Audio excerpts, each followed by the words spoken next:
Welcome back to AI Talks. Always a pleasure. This week, we've got some really cool stuff to dive into.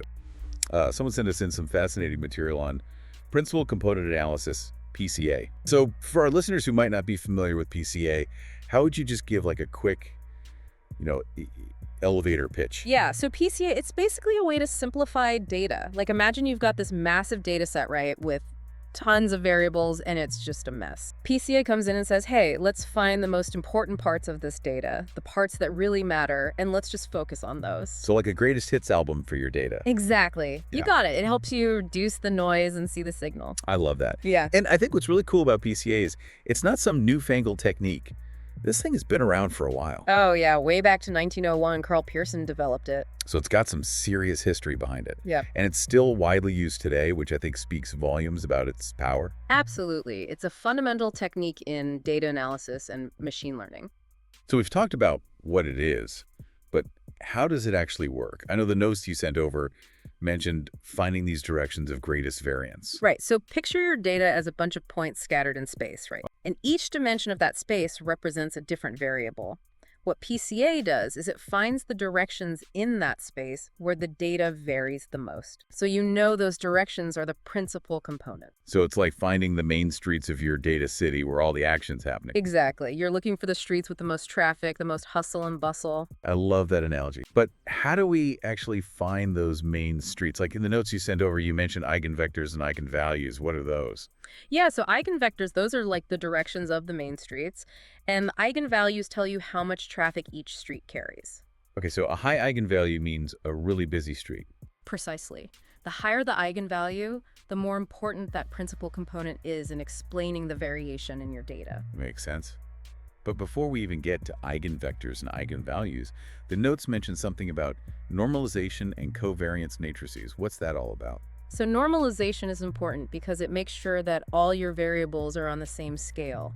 You don't want to compare apples and oranges. Right, you got to have a level playing field. Exactly.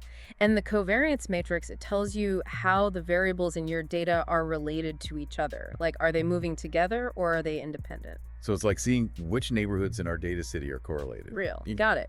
It's all about understanding the relationships between the variables.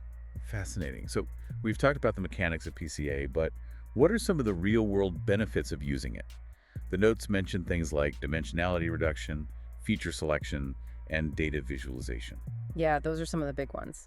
Dimensionality reduction, that's huge. How so? Well, by reducing the number of variables, PCA makes your data much easier to work with.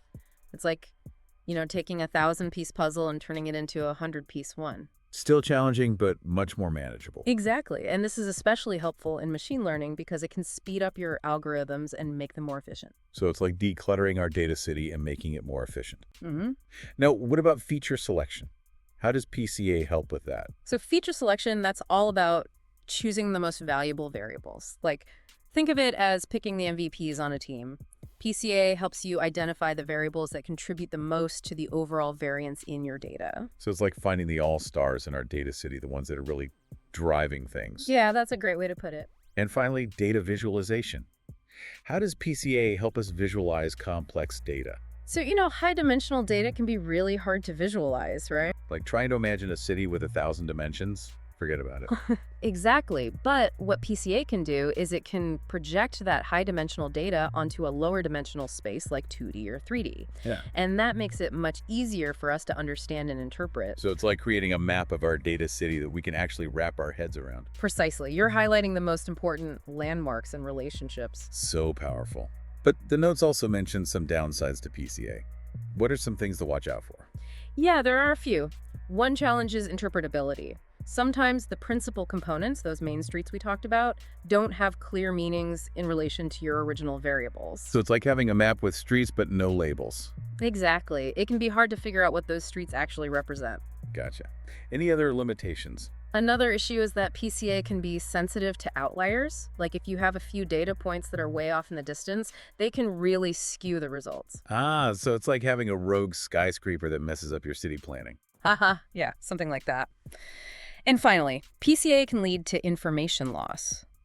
When you reduce the dimensionality of your data, you're inevitably going to lose some information. Right. It's a trade-off between simplification and retaining all the nuances. Makes sense. Yep. So PCA is a really powerful tool, but it's important to use it wisely. Totally agree. Well, you give me a much deeper understanding of PCA. It's really fascinating how a technique developed over a century ago is still so relevant today. Yeah, I mean, it really shows the power of fundamental mathematical concepts, right? Absolutely. And who knows what other insights we can unlock with PCA as we continue to explore the world of data. That's a great thought to ponder. Thanks for joining me on this deep dive. Anytime. It was fun. Until next time. See you then.